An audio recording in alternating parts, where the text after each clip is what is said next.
Assalamualaikum warahmatullahi wabarakatuh. Alhamdulillahirabbil alamin wassalatu wassalamu ala asyrafil anbiya wal mursalin sayyidina wa maulana Muhammadin wa ala alihi wa sahbihi ajmain amma ba'du. Baik teman-teman sekalian yang berbahagia, pada hari ini kita akan melanjutkan perkuliahan kita terkait tentang desain komunikasi visual. Kita akan membahas yang namanya tentang tipografi dan ilustrasi ya. Jadi dua hal ini sangat penting karena kita akan mempelajari bagaimana sebenarnya cara untuk membuat sebuah tulisan menjadi indah.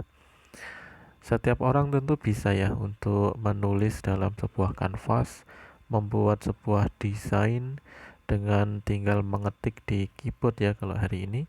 Nah, itu nanti dengan memilih berbagai font atau tinggal mendesain fontnya seperti apa.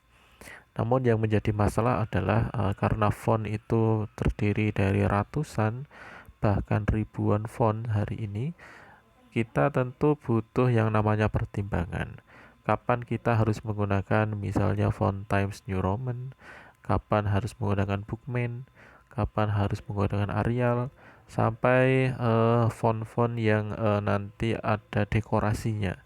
Jadi font itu sangat variatif dan sangat unik. Nah, disinilah pentingnya sebuah desain komunikasi visual. Jadi kalau kalian melihat sebuah karya desain, kemudian informasinya susah untuk dilihat karena fontnya itu terlalu ruwet, terlalu ribet, nah itu tentu ada yang namanya kesalahan ya di situ. Nah, kita next. Nah, ini untuk tipografi dan ilustrasi ya. Jadi seakan-akan desain itu seperti menarik kita.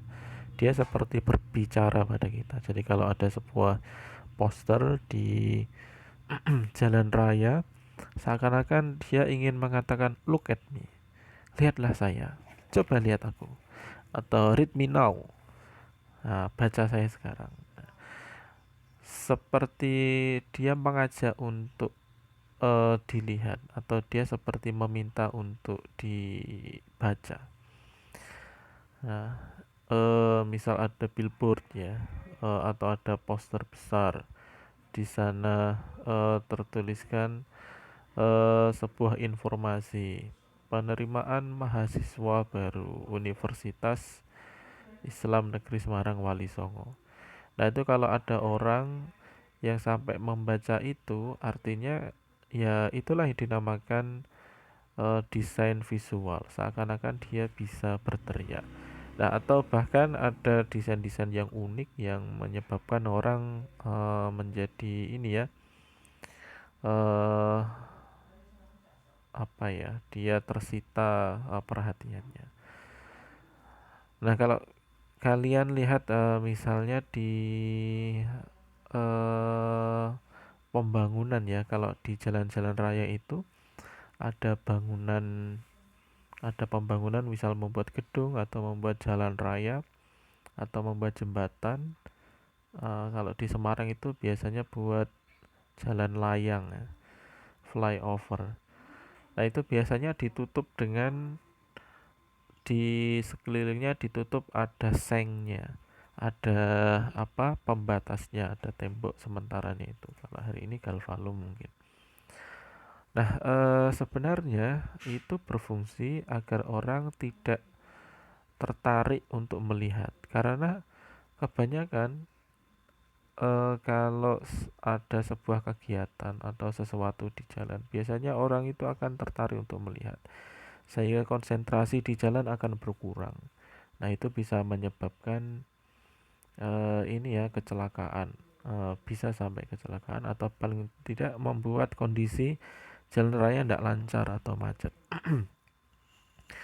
Nah, ini sebenarnya salah satu poin dari desain, bahwa orang itu bisa dibuat untuk eh, terpana ya, jadi melihat sesuatu hal yang baru.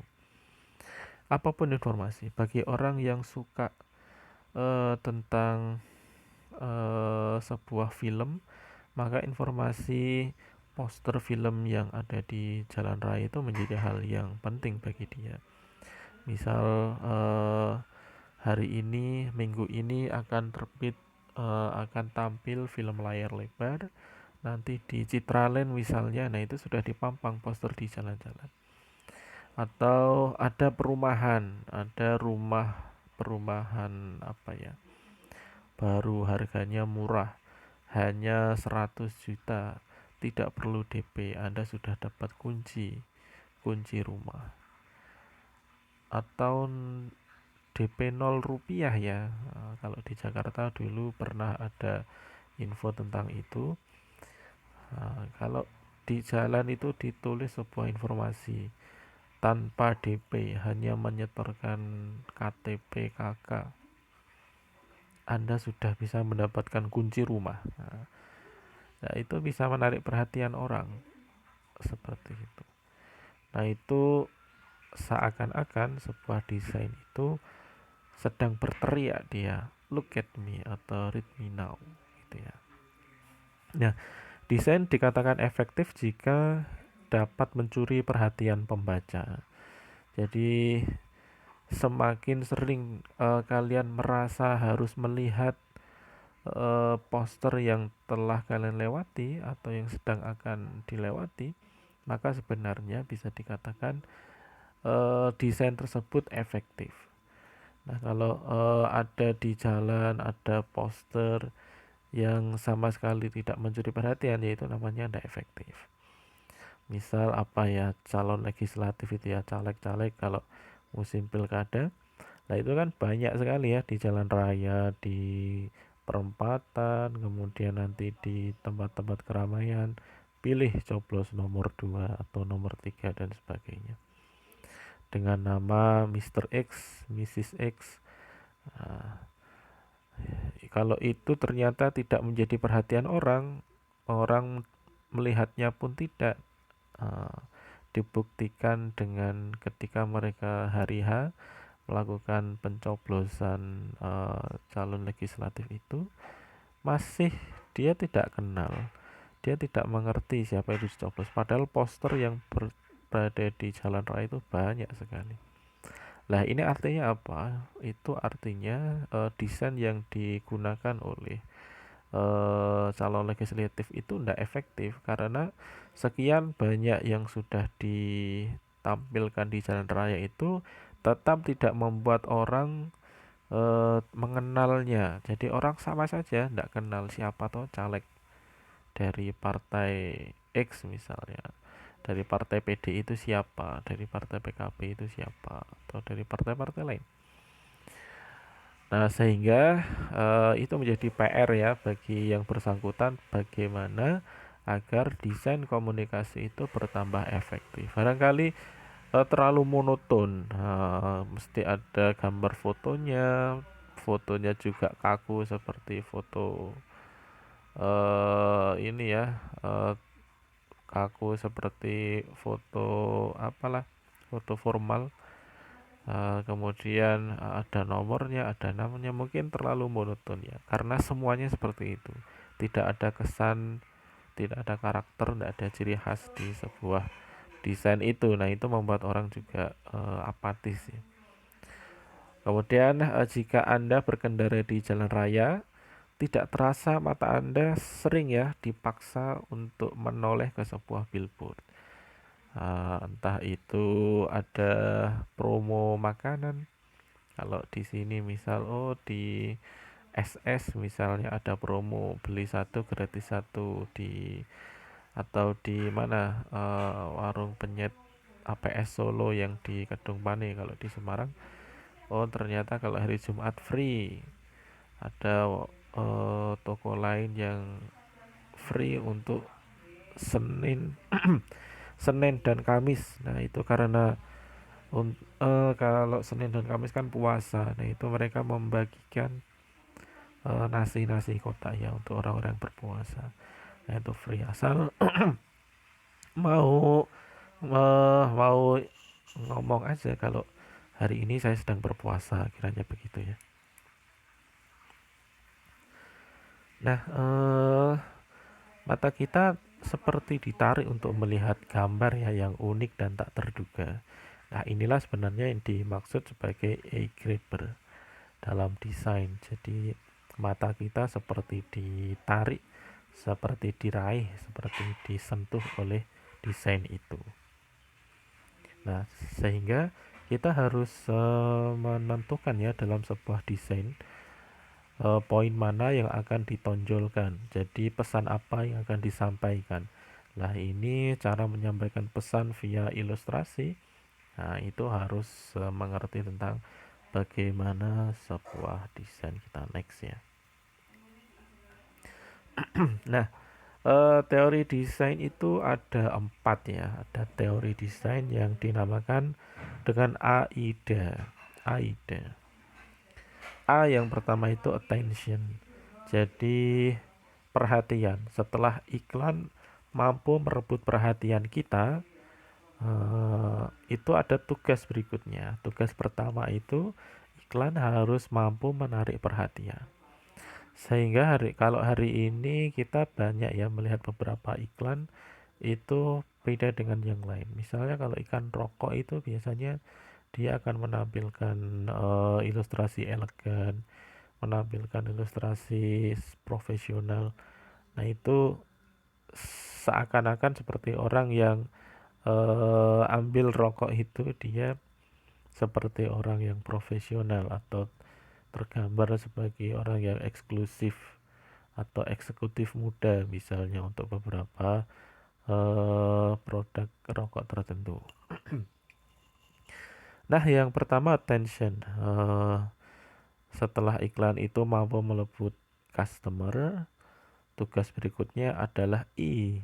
I itu interest, jadi membuat tertarik pada produk yang ditawarkan.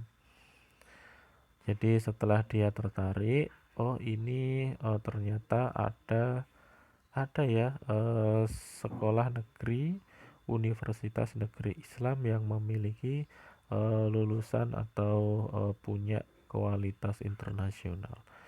Nah, itu membuat orang akan tertarik.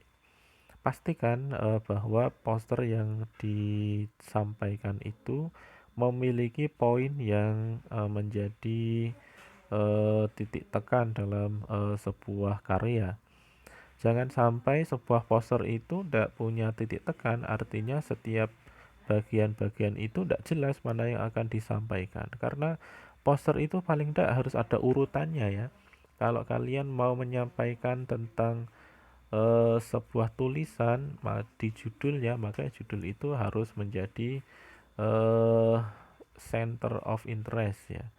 Dia harus menjadi pusat eh, penarik bagi sebuah produk.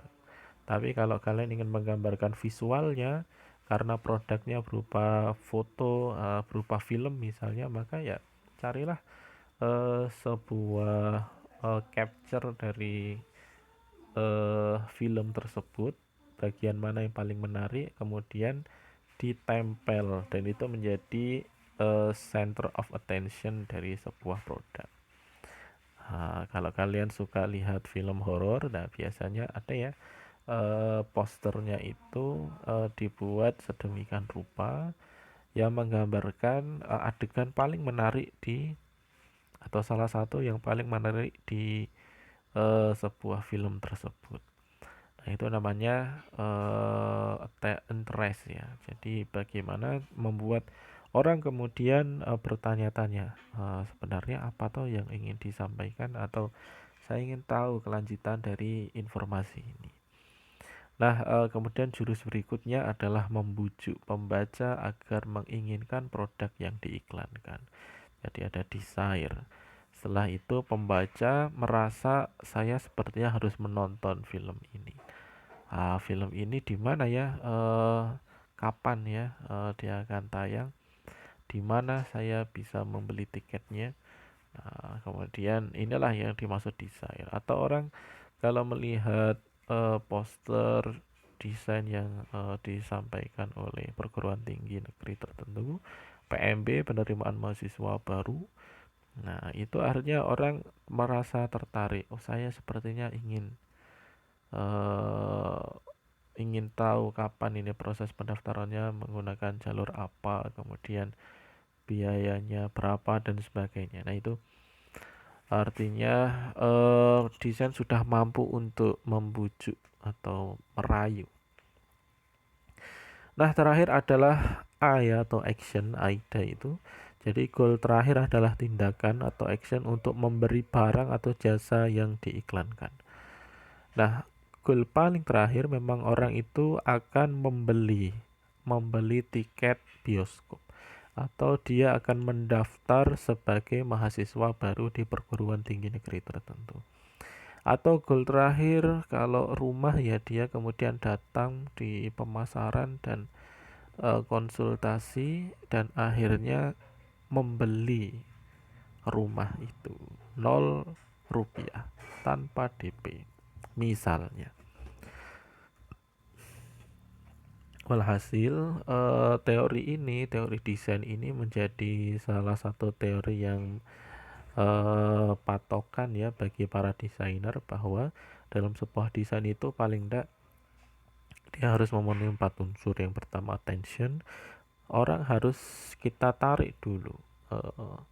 Kita harus menarik perhatiannya dulu. Yang pertama itu attention. Bagaimana? Nah, caranya bagaimana itu perlu ada rumusan yang jelas. Berikutnya ada interest, menjadi penarik ya. Jadi pembaca menjadi tertarik pada produk yang ditawarkan. Kemudian desire, orang kemudian merasa membujuk pembaca agar menginginkan produk yang diiklankan. Kemudian terakhir adalah action, artinya orang ini ya, dia yakin bahwa iklan yang ditampilkan itu penting baginya, dan kemudian dia memutuskan untuk membeli barang atau jasa yang diiklankan. Nah, teori AIDA kita next ya. Nah, ini yang pertama terkait desain, yang penting adalah tips memilih dan mengelola huruf ya. Jadi cara memilih dan mengelola huruf desain ini disebut tipografi. Nah, ini penting karena pemilihan jenis dan karakter huruf serta cara pengelolaannya akan sangat menentukan keberhasilan desain komunikasi visual. Nah, kenapa huruf itu menjadi penting? Ya, karena kita menyampaikan sebuah informasi itu melalui huruf. Jadi huruf itu menjadi poin penting karena satu-satunya informasi yang dapat disampaikan kepada orang lain adalah menggunakan huruf. Karena kita nanti ini grafik ya, atau grafis, tidak concern pada video, sehingga di situ pilihan-pilihan tentang cara bagaimana seseorang menentukan font yang akan digunakan itu menjadi penting. Nah, memang karena kesalahan dalam pemilihan atau memahami sebuah karakter huruf itu akan membuat iklan tidak terbaca. Nah, jadi kalau semenarik apapun informasi yang akan disampaikan, namun kalau tidak dibarengi dengan kemampuan pemilihan huruf yang benar, ya dia tidak akan terbaca. Sehingga informasi itu sepertinya menarik, tapi karena tidak terbaca, ya gimana mau menarik? Informasinya menjadi tidak jelas. Nah, itu menjadi penting ya. Tebal tipisnya, kemudian kadang ukuran huruf terlalu kecil, nah itu menjadi sulit terbaca, atau spasi terlalu rapat misalnya, layout berdesakan, crowdednya karena terlalu banyak ini ya, elemen-elemen dalam desain. Setiap apa yang menjadi gambaran ditempel di sana semua, ini bisa menyebabkan orang tidak berselera untuk membaca ya. Karena terlalu padat, terlalu rumit. Jangan jangan terlihat seperti orang sedang melukis ya. Dalam melukis pemandangan yang membutuhkan kedetailan dalam setiap bagiannya. Karena iklan ini dia nanti hanya akan menonjolkan sebuah produk tertentu, tidak semuanya. Nah, kalau pemandangan itu kan memang dia memilih untuk detail karena ingin menikmati di setiap bagiannya. Berbeda ya dengan iklan, karena iklan itu hanya poin-poin tertentu, tidak harus semua menjadi center of point ya. Nah, huruf yang dipilih itu harus dipertimbangkan nilai kemudahan baca atau readability. Jadi kira-kira orang kalau membaca iklan saya ini mudah untuk dicerna atau enggak. Nah, itu jadi pertimbangan ya. Karena di komputer itu tersedia ratusan bahkan ribuan jenis huruf digital yang dapat dipilih berdasarkan tujuannya. Sebenarnya sih tidak ada aturan mutlak dalam penggunaan huruf. Namun, cara terbaik dalam memilih huruf adalah dengan mempertimbangkan apakah huruf tersebut mudah dibaca atau tidak. Terutama dari jarak yang diperkirakan ya. Misalnya, itu akan kalian pasang menjadi billboard di jalan raya. Nah, tentu jarak pandang orang di jalan melihat melihat billboard yang tinggi, yang jauh, kemudian kemungkinan mereka juga pakai kendaraan sehingga eh, waktu untuk membaca itu tidak banyak. Nah, ini menjadi pertimbangan bahwa tentu tidak mungkin iklan tersebut dibuat terlalu banyak tulisan tertentu ya.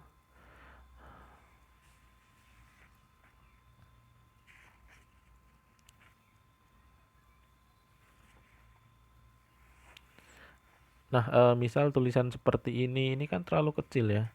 Tulisan-tulisan seperti ini tuh terlalu kecil sehingga ya kalau ditampilkan di jarak jauh, diletakkan di jauh, yaitu menjadi tidak terlihat.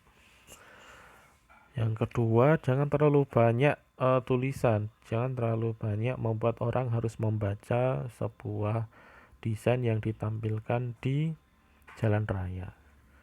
Buatlah sesederhana, kalian bisa melihat bagaimana iklan rokok itu ya. Itu sangat sederhana sekali.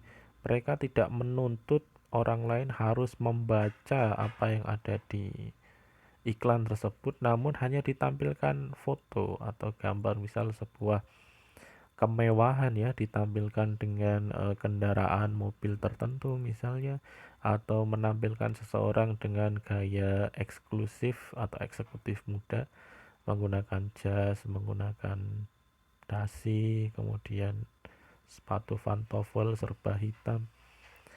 Nah, itu orang kemudian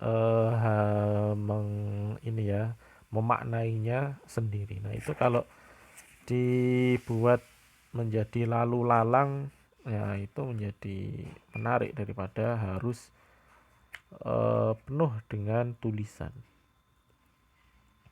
Nah, kembali bahwa memang tulisan ini menjadi salah satu poin penting dalam ini ya, menentukan bahwa iklan tersebut bisa terbaca atau tidak. Nah, mungkin kalau desain yang ini ya, boleh jadi menarik jika berada di sebuah tulisan seperti newspaper misalnya. Kalian sering lihat ya, kalau di majalah kadang menggunakan model seperti ini. Let's talk type, let's type talk. Jadi ada huruf kecil yang dia posisinya berada dalam huruf yang besar. Nah, ini sering digunakan kalau dalam penulisan sebuah majalah ya, agar orang tidak bosan ketika membaca. Namun ini medianya media baca. Dan kita next. Nah, ini contoh ya, contoh bagaimana non readability.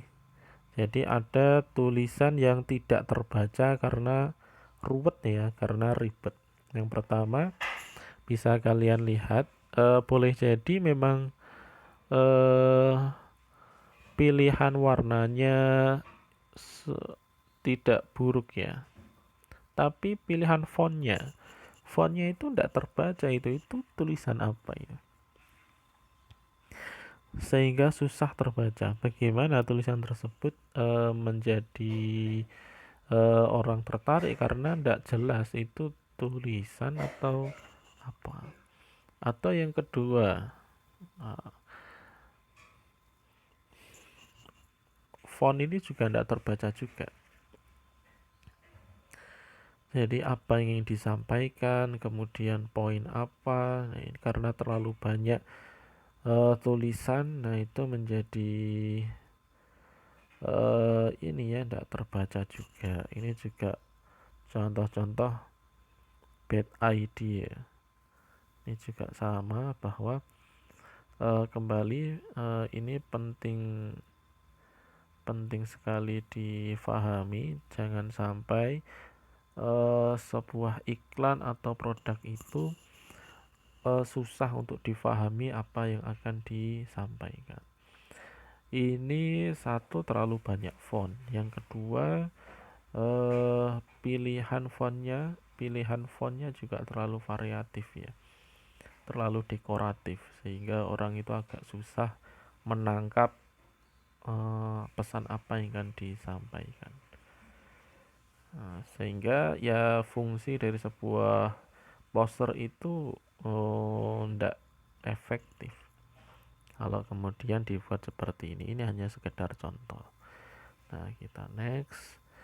Nah, jenis-jenis huruf ya, ternyata huruf itu ada berbagai macam jenisnya.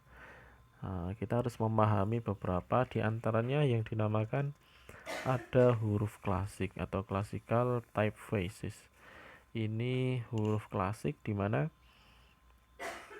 misalnya miliknya ini ya, Garamond. Garamond itu diciptakan yang namanya Claude Garamond. Dia warga negara berkebangsaan Perancis, hidup tahun 1540. Nah, sebelum membahas ini ya, yang pertama yang harus kita pahami, dulu orang itu hanya membagi huruf menjadi dua. Ada yang namanya huruf serif, ada yang menamakan sans serif. Serif itu artinya huruf yang berkaki. Jadi huruf yang ada kaitnya. Kalau huruf berkaki itu misalnya Times New Roman ya. Times New Roman, coba bandingkan Times New Roman dengan huruf Arial. Lah itu kalau Times New Roman ada kaitnya. Nah, ini kalau contoh di sini, ini Garamond pun juga ada kaitnya ya. Misal huruf L itu di setiap sudutnya seperti ada kaitnya. Atau huruf ini juga sama, F itu juga sama, ada kaitnya. Nah, ini yang dinamakan dengan huruf berkaki atau serif. Nah, kemudian ada yang dinamakan huruf tidak berkaki, sans serif. Hurufnya polos, tidak ada kaitnya. C di sini, yang C di sini itu dia tidak ada kaitnya. Ya, ini berkait ya kalau C di sini. Bandingkan dengan penulisan C di huruf klasik. Di huruf pertama C di kata klasikal. Dari C yang kedua itu tidak punya kait. Kalau C punyanya Garamond itu ada kaitnya. Lah ini orang membagi huruf menjadi dua, ada klasik, ada huruf serif, ada huruf sans serif yang pertama itu. Namun kemudian berdasarkan sejarah perkembangan, paling tidak ada 7 ya. Ada 7 perkembangan huruf. Yang pertama ada klasik tadi, bahwa huruf ini dibuat oleh orang yang bernama Germon itu.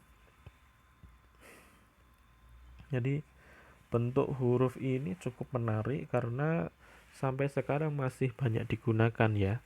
Kenapa menarik? Karena salah satunya adalah dia memiliki tingkat readability yang tinggi. Jadi punya tingkat kemudahan membaca, keterbacaan yang tinggi. Dia memiliki ini ya, sudut yang lengkung, kemudian tebal tipis yang kontras. Jadi tebal tipis yang kontras itu misalnya ini ya. Kalian perhatikan dalam penulisan huruf A. Garis pertama vertikal itu tipis, kemudian garis yang kedua itu tebal. Nah, ini yang dinamakan sebagai huruf tersebut memiliki ketebalan maupun memiliki tipis yang kontras. Jadi saling ini ya sangat berbeda, sehingga orang akan mudah atau bahkan justru menjadi sebuah estetika tersendiri. Sebuah tulisan itu punyanya Garamond. Yang kedua ada yang dinamakan sebagai huruf transisi atau transisional. Ini hampir sama dengan sebelumnya, jadi huruf-huruf klasik atau old style Roman. Nah, huruf klasik itu bisa dikategorikan sebagai old style Roman. Namun bedanya ujung kaitnya yang runcing dan memiliki sedikit perbedaan tipis-tipis, perbedaan tebal tipis pada tubuh huruf. Nah, itu misalnya dari Baskerville dan Century ya. Jadi itu hampir sama sebenarnya. Cuman misalnya untuk Baskerville ini dibuat oleh John Baskerville dari Inggris tahun 1750-an. Saya ingin katakan bahwa huruf yang saya jelaskan di sini ini berdasarkan timeline ya. Jadi dari tahun 16 abad ke-16 sampai abad ke-17 itu huruf yang sering digunakan adalah Garamond. Pertama abad ke-16 itu miliknya Garamond. Kemudian abad ke-17 miliknya Baskerville. Jadi setiap kurun waktu tertentu biasanya orang memiliki ini ya kecenderungan menggunakan font tertentu. Itu terus berlanjut sampai hari ini. Jadi ada font-font yang memang menjadi ciri khas di sebuah kurun waktu tertentu. Nah, ini contohnya. Misalnya miliknya Baskerville maupun Century ya. Jadi itu sering dipasang sekitar tahun 1750-an, itu menggunakan dua model font tersebut. Nah, setelah transisi kita next, ada kemudian yang dinamakan sebagai modern Roman. Jadi huruf-huruf yang modern. Nah, huruf yang modern ini mulai digunakan setelah tahun 1750-an sampai 1800. Nah, modern Roman ini antara lain miliknya orang Italia ya, Giambattista Bodoni 1767. Nah, ini miliknya itu modern Roman itu dari Italia. Kemudian banyak sekali ya, ada Scotch Roman itu juga sama sekitar 1760-an. Lah ini huruf ini memiliki ketebalan huruf yang sangat kontras, bagian yang vertikal tebal, kemudian garis-garis horizontal dan serifnya sangat tipis, sehingga untuk teks berukuran kecil ini agak susah ya untuk dibaca, bahkan sering tidak terbaca. Huruf-huruf ini modern Roman ini punya kekurangan kalau dia digunakan sebagai ini ya, sebuah tulisan dengan kepadatan yang tinggi, misalnya di sebuah newspaper, karena ini ya, ada yang beranggapan bahwa garis-garis serifnya ini sangat tipis. Jadi huruf kaitnya yang ada di setiap pojok dari sebuah huruf itu karena tidak terlalu tebal, itu membuat orang susah untuk membaca ya, susah untuk membaca. Ini kurang terlalu tebal. Itu juga membuat orang susah membaca. Minusnya itu, bahkan ada yang mengatakan bahwa apabila dicetak di atas dicetak menjadi putih ya, di latar belakangnya hitam, maka sering sekali bagian yang tipis tidak terlihat. Kalau backgroundnya ini hitam kemudian fontnya menjadi putih, karena misal huruf N ini kan ada garis vertikal ya, untuk yang pertama ini sangat tipis sekali. Nah ini membuat tidak terbaca. Nah huruf M ini juga sama.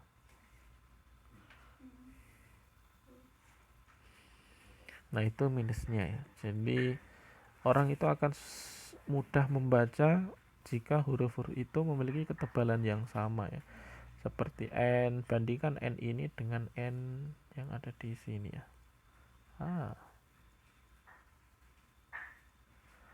Jadi N yang miliknya Buduni ini, dia memiliki ketebalan dan ketipisan di setiap garisnya yang tidak sama, sedangkan di Arial ini memiliki ketebalan yang sama.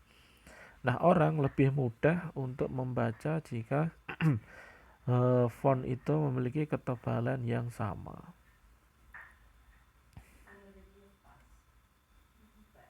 Gitu ya. Itu miliknya Roman, modern Roman. Nah, berikutnya yang dinamakan sebagai huruf sans serif. Nah, huruf sans serif ini huruf yang tidak memiliki kait atau tidak memiliki kaki. Jadi dulu itu orang lebih suka menggunakan huruf yang berkaki ya. Dia memiliki kait di setiap ujungnya. Nah, itu dianggap sebagai lebih estetis. Namun perkembangannya di tahun 1800 huruf yang berkait mulai kemudian ditinggalkan karena ini membuat tidak nyaman untuk dibaca karena kurang sederhana, kurang simple. Bagi orang tertentu huruf-huruf yang tidak berkait itu menjadi lebih menarik, sehingga muncullah beberapa font tertentu, misalnya ada Arial, kemudian ada Futura, ada Universe, ada Helvetica, ada Gill Sans. Nah ini huruf sans serif ini cukup efektif menjadi judul sebuah teks pendek ya. Sering pula digunakan dalam buku atau majalah karena memiliki citra dinamis dan simple. Jadi dia tidak ruwet ya, karena lebih terlihat sederhana, tidak harus ada kait-kaitnya. Kalau di sini kan penuh dengan di ujung-ujung fontnya itu ada pengaitnya. Nah, fungsi pengait itu tidak lebih hanya sebuah estetika ya, namun ternyata dalam hal membaca itu bisa membuat penghalang ya, karena ada kaitnya. Dibanding dengan huruf-huruf seperti ini, miliknya Arial misalnya, nah ini tidak ada kaitnya sama sekali. Ini lebih mudah dibaca dan lebih mudah untuk difahami, dan mata tidak lelah untuk membaca dengan jumlah font yang banyak ya. Kalian bisa membandingkan pada hari ini kira-kira lebih banyak menggunakan apa orang-orang dalam menulis sebuah buku misalnya. Saya kira hari ini banyak yang menggunakan huruf sans serif ya, yang tidak terkait, yang tidak berkait. Nah, kita next dulu. Nah, kita masih ada jenis huruf yang lain. Nah, jenis huruf berikutnya ada yang dikategorikan sebagai huruf berkait balok. Kembali lagi, ini setelah 18.800-an, 90 tahun kemudian, yaitu di tahun 1895, muncul kembali yang namanya font berserif atau font ini ya, memiliki kait di setiap ujung hurufnya. Nah, font ini namanya huruf Egyptian slab serif. Ini dia jenisnya berbentuk balok dengan ketebalan hampir sama dengan tubuh huruf. Jadi serifnya atau kaitnya, kalau kalian perhatikan di huruf N di sini, ini ya, huruf N di sini itu dia memiliki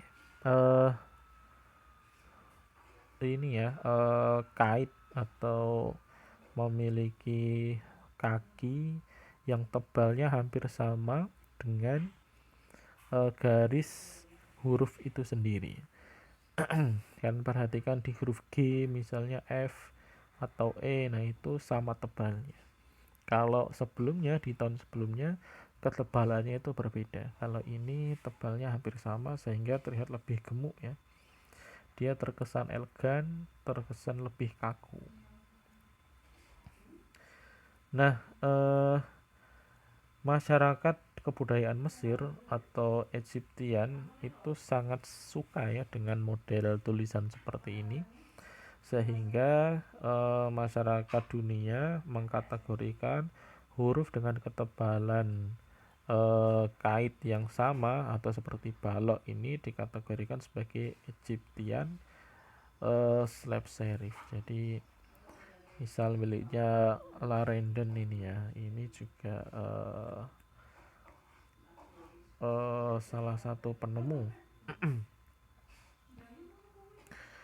Nah, itu tahun 1890-an. Nah, kemudian berkembang lagi apa yang dikategorikan sebagai huruf tulis atau script ya. Jadi yang berikutnya ini sangat dekoratif sekali. Jadi huruf-huruf di sini terlihat sangat ini ya, estetis. Jenis huruf ini berasal dari tulisan tangan sebenarnya. Jadi kalau kalian masih ingat, zaman dulu orang itu suka menulis bersambung, jadi tidak terpisah-pisah. Kalau di Indonesia ada yang dinamakan huruf Latin ya. Jadi huruf Latin itu huruf A dan B itu bersambung, B dan C juga bersambung, begitu terus. Nah, itu bisa kalian lihat ini ya. Ini kan bersambung semua, ini A B C D E F G H I J K L M N O. Ini namanya handwriting ya. Jadi jenis huruf yang berasal dari tulisan tangan.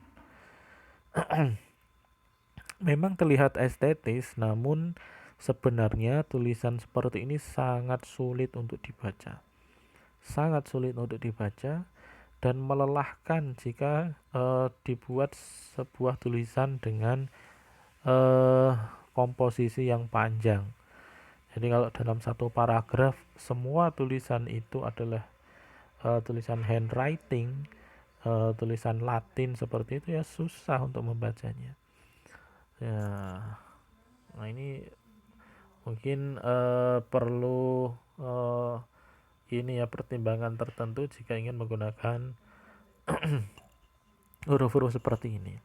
Huruf-huruf seperti ini silakan digunakan untuk beberapa informasi yang tidak membutuhkan panjang ya, hanya pendek-pendek aja itu cukup. Tapi kalau dalam sebuah paragraf harus dibuat tulisan Latin lah, itu nanti seperti tidak terbaca ya karena susah.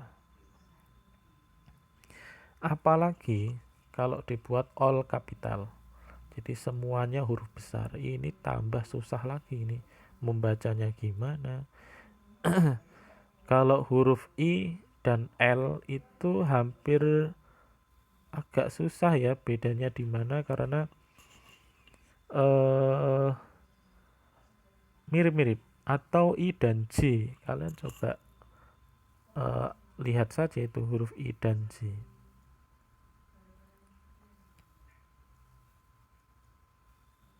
Huruf I-nya ini, huruf J-nya ini. Itu juga susah ya. I dan J sama. Nah, kembali bahwa meski huruf ini tersedia dengan berbagai variasi skrip yang sekian banyak sekali di komputer, namun dalam penggunaannya harus dipertimbangkan jangan sampai karena menginginkan desain ini terlihat menarik, namun pada akhirnya membuat pesan yang ingin disampaikan tidak terdeliver dengan baik. Bahkan tidak jelas apa itu maksud dari tulisan itu. Nah, kemudian kita next ya. Nah, jenis huruf terakhir yang dikategorikan oleh para pakar adalah huruf hiasan atau dekoratif. Jadi huruf ini termasuk jenis huruf teks ya. Dia sangat tidak tepat jika digunakan untuk sebuah tulisan yang memerlukan teks yang panjang, satu alinea menggunakan dekoratif font. Nah ini tidak tepat karena susah, kembali lagi tingkat readability-nya rendah, jadi orang kalau membacanya akan bingung ya, ini tuh terbaca apa dan maksudnya apa. Apalagi kalau di billboard di jalan raya, orang sedang dalam kondisi di kendaraan, tidak banyak waktu untuk membaca, lah kok disuruh mencerna tulisan dengan menggunakan dekoratif font dengan banyak ya, itu membuat orang lelah dan mengabaikan apa itu tulisan tidak jelas. Itu font dari Jockerman. Kemudian font dari Finnerhand ini juga sama ya. Jadi ini kalau digunakan dalam tulisan yang panjang ini juga ndak efektif ya. Nah, jadi intinya dalam pemilihan sebuah huruf ini diperlukan sebuah pertimbangan yang matang. Kira-kira di apa yang paling tepat ya. Nah, kepekaan rasa atau sense of art ini perlu ditingkatkan. Jadi kalau kalian bagaimana sih cara meningkatkan kemampuan dalam memilih sebuah font yang tepat untuk sebuah poster atau sebuah karya tertentu, yaitu harus kalian latih sesering mungkin dengan memperhatikan pemakaian huruf pada desain-desain grafis apapun di sekeliling kalian. Jadi jangan hanya menjadi penikmat ya. Jangan hanya menjadi penikmat sebuah karya, tapi kalian juga harus coba mempelajari, membandingkan, kenapa ya dalam font sebuah buku ini menggunakan font X misalnya, atau font di buku yang lain kok menggunakan font yang berbeda lagi. Nah, itu dengan sering-sering melakukan perbandingan, kemudian sering melakukan ini ya, kajian-kajian, ya akhirnya kalian akan merasakan huruf yang pas ya, tanda kutipnya, di sebuah karya tertentu. Nah, itu butuh jam terbang yang cukup tinggi ya. Oke, kita next dulu. Nah, sebenarnya ada sebuah pedoman praktis dalam membuat atau menentukan desain ya. Jadi pedoman itu ada 3 poin. Yang pertama adalah gunakan huruf serif untuk teks dan gunakan sans serif untuk judul. Nah, jika kalian ragu, cara mudahnya yaitu misalnya huruf serif itu yang berkait ya dalam teksnya, itu bisa digunakan. Atau kalau yang pendek-pendek hanya judul aja, itu bisa menggunakan huruf sans serif atau yang tidak terkait. Atau bisa, kalau ini dia malah terbalik ya contohnya. Nah, karena ini buku anak-anak ya, kalau kalian lihat, Eco Star in a Fun Way. Jadi kalau ingin senang-senang ya ini caranya untuk bersenang-senang, teaching eco friendly. Ini apa ya, ramah bagi anak-anak. Nah, ini biasa ya kalau dalam sebuah judul itu menggunakan huruf yang tidak terkait atau berkait. Gunakanlah huruf-huruf yang tidak memiliki serif di setiap ujungnya, itu akan lebih mudah untuk dilihat. Coba kalian perhatikan di setiap buku-buku yang sudah kalian beli, di sampulnya atau di desain-desain tertentu, biasanya seperti itu. Jadi tidak ada serifnya. Seperti kalau contoh ini tidak pakai serif yang di sini. Terlihat enggak ya? Nah, teaches water conservation concept. Jadi itu tentang alam ya, konsep konservasi. Nah, itu kembali bahwa itu tidak menggunakan huruf yang punya serif ya. Kalau huruf yang ini yang dinamakan sebagai decorative font. The Mysterious Lake Bandit.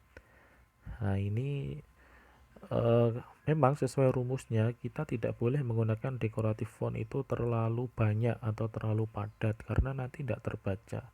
Unsur keterbacaan sebuah pesan menjadi berkurang karena memang decorative font itu sebagaimana fungsinya dia tidak digunakan untuk sebuah tulisan yang panjang. Nah, setelah menggunakan pedoman praktis yang pertama, yang kedua adalah gunakan huruf yang kontras ya. Jadi huruf yang memiliki perbedaan yang cukup tinggi. Hindari penggunaan 2 atau lebih jenis huruf yang mirip atau hampir sama, karena kemiripan ini akan membuat orang menjadi tidak tertarik. Kalian bisa melihat The Mysterious Lake Bandit ini kan menggunakan jenis huruf yang sama sekali berbeda dengan huruf di bawahnya. Kalau huruf di bawahnya, nah ini juga menggunakan huruf yang berbeda ya. By Sir Perryman and Sally Perryman. Nah, by hanya tulisan by saja, ini juga menggunakan huruf yang berbeda. Kemudian tulisan nama juga menggunakan huruf yang berbeda. Ini pun hurufnya juga berbeda. Hampir semuanya menggunakan huruf yang berbeda. Nah, keberbedaan ini harus kontras ya, agar orang tidak mudah untuk mengabaikan sebuah tulisan, karena ya orang bisa menikmati sebuah karya karena perbedaan itu. Nah, kalau di Indonesia dikatakan bahwa perbedaan itu indah. Nah, sama ya. Kalau di dunia desain grafis, perbedaan itu juga indah karena bisa membuat susunan atau komposisi sebuah karya yang sedemikian rupa yang terlihat semakin variatif ya. The Mysterious Lake Bandit by Sir Berryman and Sally Berryman teaches water conservation concept. Nah, ini contoh huruf yang kontras. Kemudian gunakan sedikit huruf ya.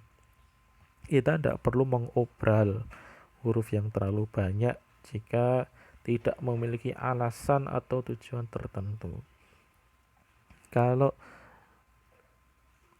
buku itu digunakan untuk anak-anak, ya jangan terlalu banyak mengobral huruf ya. Terlalu banyak huruf di sampulnya itu membuat anak-anak tidak suka. Nah, sehingga tulisan yang ada atau komposisi di sebuah karya ini tidak banyak. Tulisan The Mysterious Lake Bandit misalnya hanya sedikit, namun dia dibuat lebih besar ya, sehingga dia memiliki porsi yang cukup banyak di keseluruhan sebuah desain. Kemudian tulisan ini juga sedemikian rupa, hampir semuanya itu menggunakan dekorasi ya. Ini misalnya, kemudian ini juga ada gambar apa ini, animasinya, hampir semuanya dipenuhi dengan animasi. Belum lagi nanti pemandangan di belakangnya, kehijau-hijauan itu juga sudah animasi.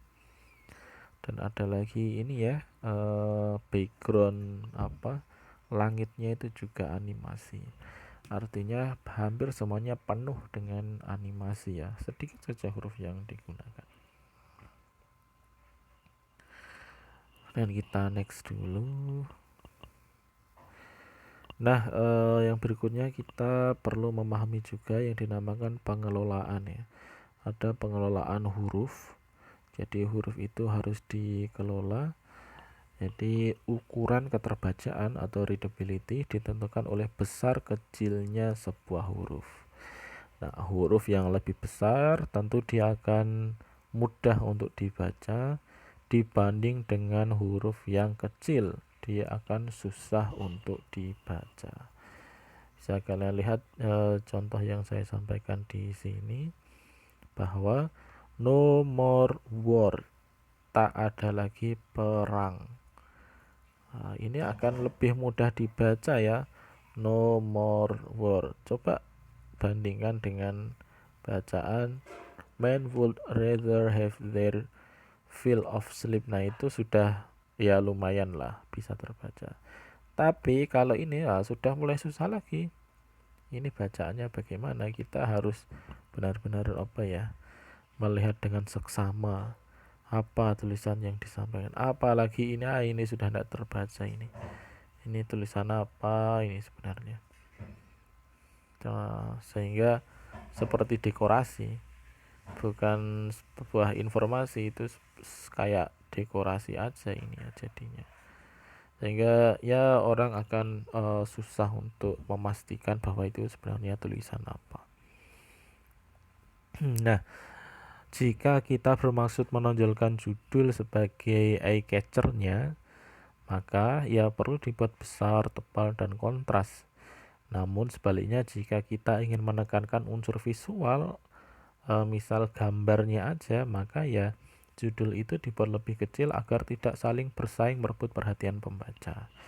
No More War ini contoh sebuah judul jadi dijadikan sebuah kontras ya, menjadi poin dalam sebuah pesan bahwa dia ingin mengatakan jangan lagi ada peperangan. Kalau hari ini kan masih ada ya, di dataran Timur Tengah itu Itu perang itu masih terjadi sampai hari ini. No more war. Bagaimana kalau pesan yang ingin disampaikan hanya sebuah ini ya, foto atau gambar? Nah, kita bisa lihat misalnya ini. Ini jarum ya, jarum black. Ini contoh di mana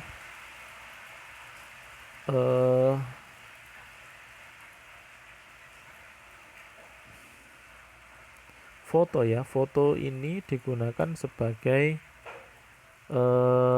poin, sebagai eye catcher, sebagai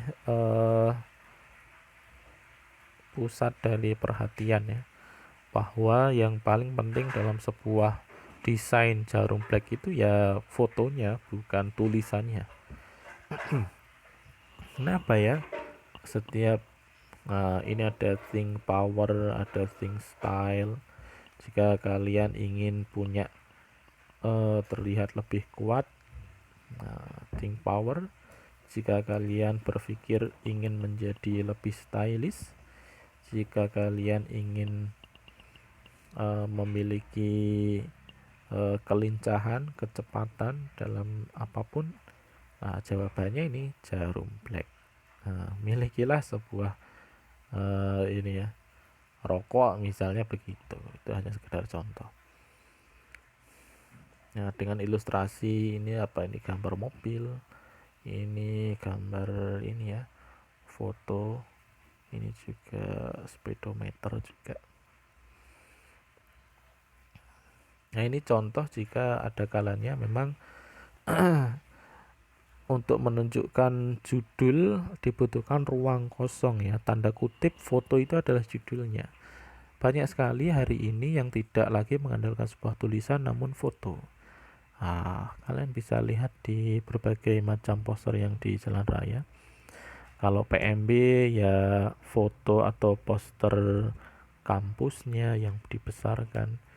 Kalau kemudian beasiswa ya foto dari tujuan scholarship-nya itu, di mana ada background-nya di Eropa misalnya. Nah, itu menonjolkan sebuah foto. Nah, berikutnya yang penting juga adalah memahami bobot dan variasi huruf ya, yang dinamakan sebagai style atau type weight.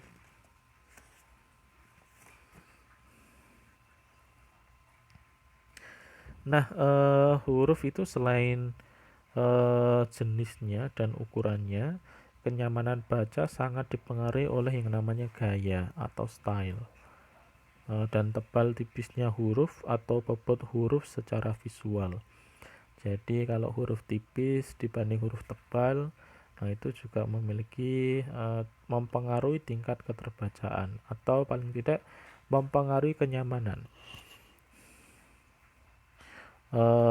Itu sudah saya berikan beberapa contoh ya, bahwa memang terlihat semakin tebal sebuah tulisan itu akan semakin nyaman untuk dibaca, atau kita lihat dia semakin menarik ya. Misalnya contoh tulisan welcome to Indonesia itu ya ada dua. Kalau tulisan welcome to Indonesia yang berada di bagian bawah, yang ini ya, bagian bawah ini dengan huruf tipis kemudian italik, dia akan terkesan lebih ramah misalnya, lebih lembut dan lebih menyenangkan. Tapi kalau dibanding dengan yang di atasnya, welcome to Indonesia, nah dia seperti ini tadi, lebih tegas, lebih berkarakter kuat gitu ya. Nah ini sesuai dengan ya informasi yang ingin disampaikan seperti apa. Kalau welcome to Indonesia karena untuk kebutuhan ini ya, rekreasi misalnya pariwisata, nah bisa menggunakan yang di bawahnya, karena untuk memberikan kesan ramah, kesan halus, kesan lembut. Tapi kalau di militer, nah itu menggunakan font-font seperti ini ya. TNI, kepolisian, Brimob, nah itu menggunakan huruf yang tebal-tebal untuk ini memberikan kesan kekuatan.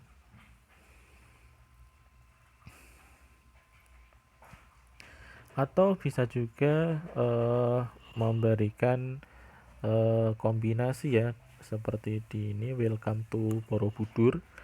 Nah, welcome-nya itu menggunakan huruf script.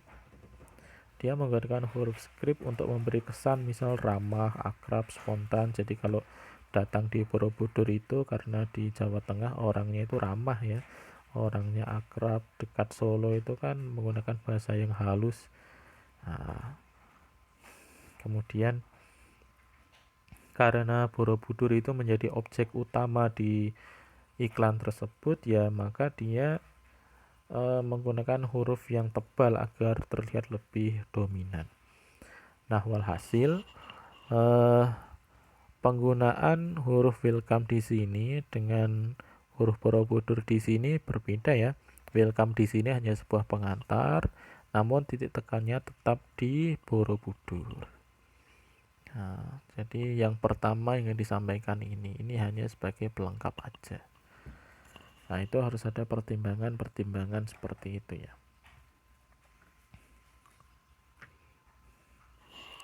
Dan kita next dulu. Nah, ini contoh juga mengatur panjang baris ya. Jadi panjang baris atau sering juga disebut sebagai lebar kolom itu perlu diatur sedemikian rupa agar pembaca tidak merasa lelah. Jadi semakin panjang sebuah tulisan itu semakin membuat orang lelah.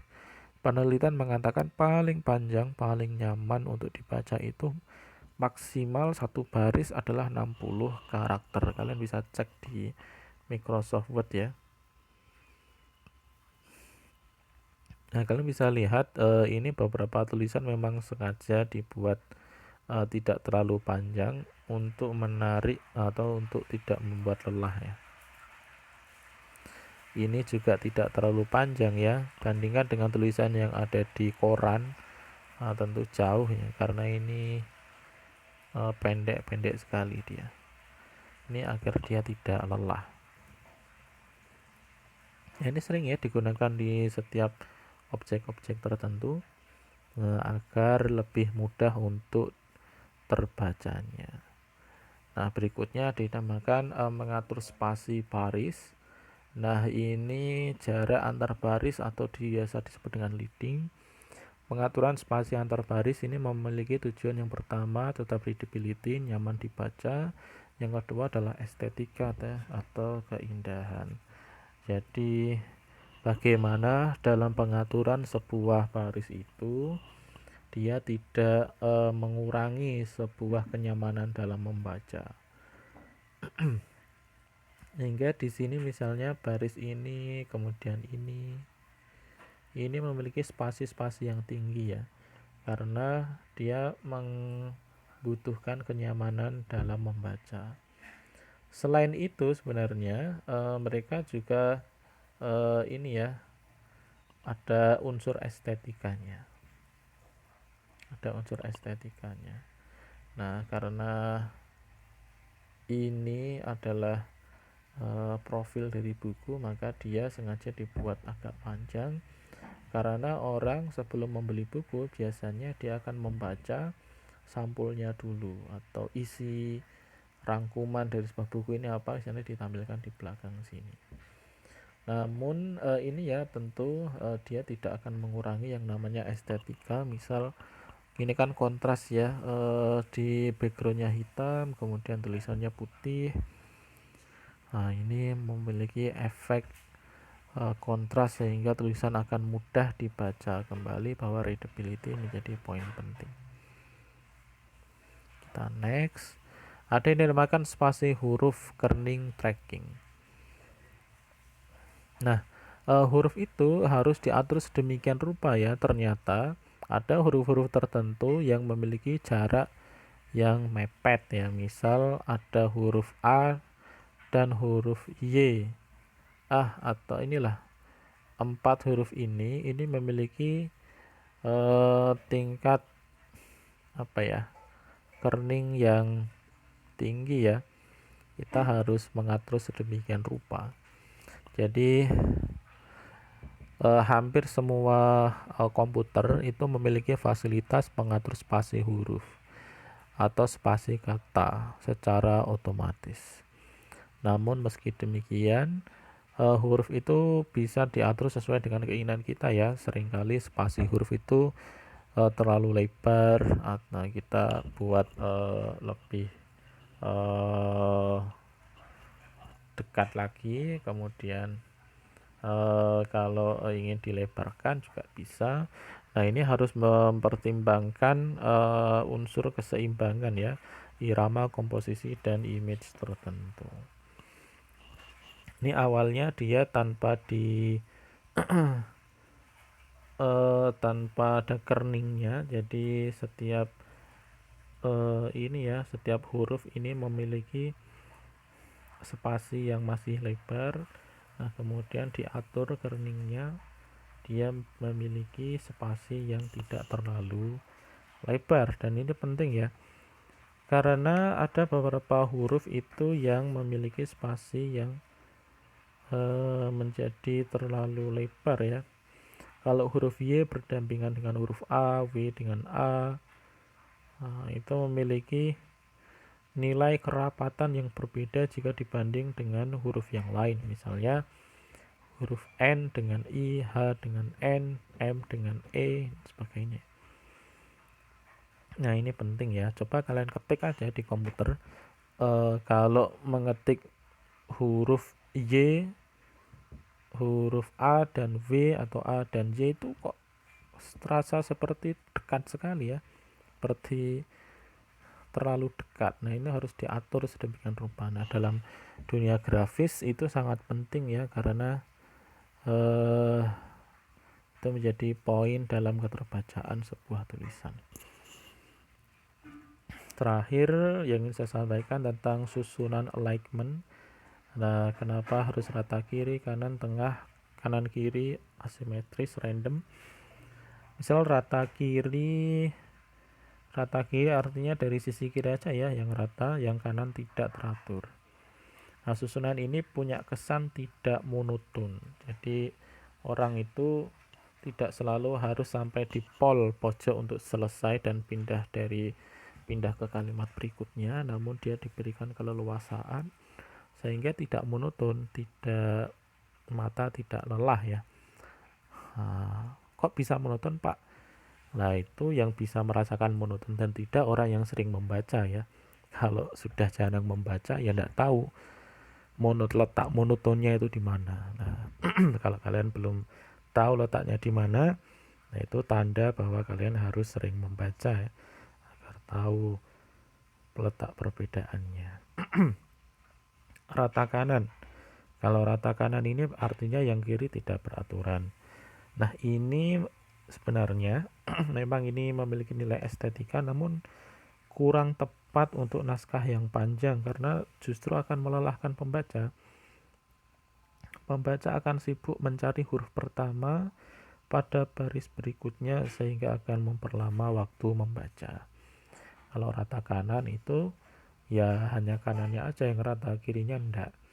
Karena kita itu baca tulisan dari kiri ke kanan, sehingga kita akan susah ini membaca setelah pindah baris di sisi mana tulisan itu diletakkan. Itu bisa memakan waktu. Kalau rata tengah gimana? Kalau rata tengah ini cocok untuk teks pendek seperti kartu nama, undangan, poster, karena dia terlihat rapi ya. Menilai kemudian bacanya dari susunan ini sebenarnya kurang bagus untuk tulisan dengan teks yang panjang. Kalau kalian nulis teks panjang di rata tengah semua, yaitu menjadi susah juga untuk dibaca karena ya kita harus memastikan di mana titik tengahnya itu. itu melelahkan untuk membaca. Kalau rata kanan kiri, nah itu baru cocok untuk digunakan naskah yang panjang ya, terkesan rapi, terkesan formal. Ada lagi yang terakhir adalah asimetris atau random, benar-benar sama sekali tidak beraturan, dia tidak berpola. Nah ini sering untuk desain yang informal, dia digunakan untuk membangun citra dinamis karena memang tidak memiliki pola tadi itu ya, dan susunannya random. Dia tidak cocok untuk teks panjang karena memiliki nilai kemudahan baca paling rendah. Kalau random dan kalian tulisnya itu sangat panjang, ya itu sama sekali tidak terbaca. Karena nggak ketemu polanya maunya gimana. Nah, saya kira hanya ini ya yang saya bisa sampaikan untuk perkuliahan pada hari ini. Semoga ada manfaat guna dan manfaatnya. Jika ada pertanyaan silahkan disampaikan di grup ya. Nah, nanti kita bahas bersama. Kurang lebihnya mohon maaf. Assalamualaikum warahmatullahi wabarakatuh.